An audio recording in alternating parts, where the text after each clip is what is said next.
Welcome back. I'm Ladan Korhani.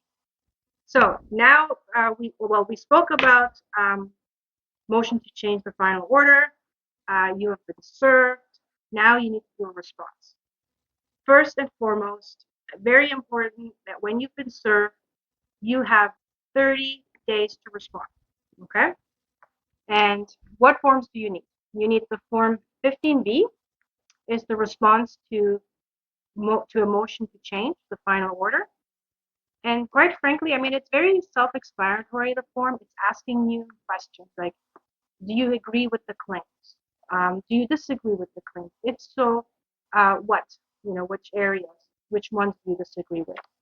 But one thing that's very important, if you go on to the next page, is to complete the part about support if support is an issue. It may not be an issue. You don't need to fill that out.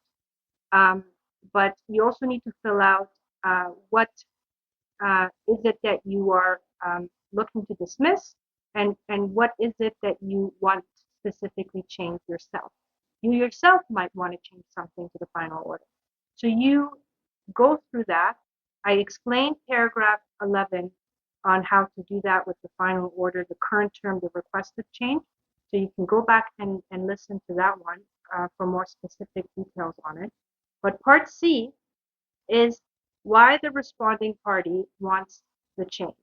This is a mandatory, you need to complete that. You can either do it by way of an affidavit if you want, which is Form 14A, or you can answer these questions.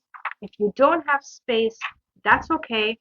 Just take a page, put in here C Schedule A, put on the paper C Schedule A, and write away, okay? You want to explain your situation and your side of the story. Then there's additional information for support cases only. So if child support, spousal support is an issue, you fill that out.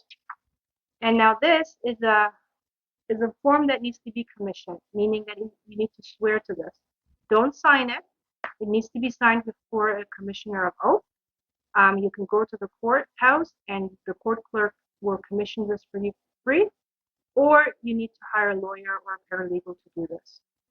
Now, just a reminder, if you have not listened to my previous segment about motion to change, if there is support issues, you need to complete the financial statement form 13. So it's mandatory. You have to do it. You need to attach your last 3 notices of assessment, and you need to complete that form. I do speak in detail about how to complete that form in my previous segments. You can go and listen to that. And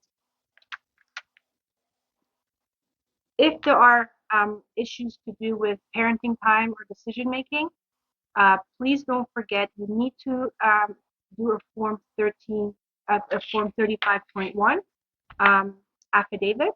It asks very basic questions. It asks, well, I wouldn't say basic, but specific questions rather, to do with you, whether or not there's some criminal charges or whether you have some convictions, whether the children have disabilities, and a plan of care for the children. So it's very important that you fill that out. If you are missing forms, just know that the court will not accept it. The court will not accept your materials.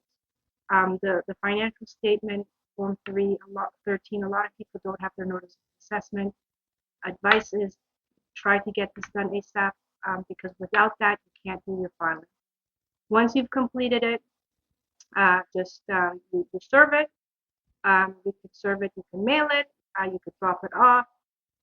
Email service, it depends on really jurisdiction whether or not they will allow that. You may need consent for email service. If they have a lawyer, you send it to the lawyer, and then you go to court. You fill out the form 6B. That's the affidavit of service. It also needs to be sworn, and you file that along with your materials.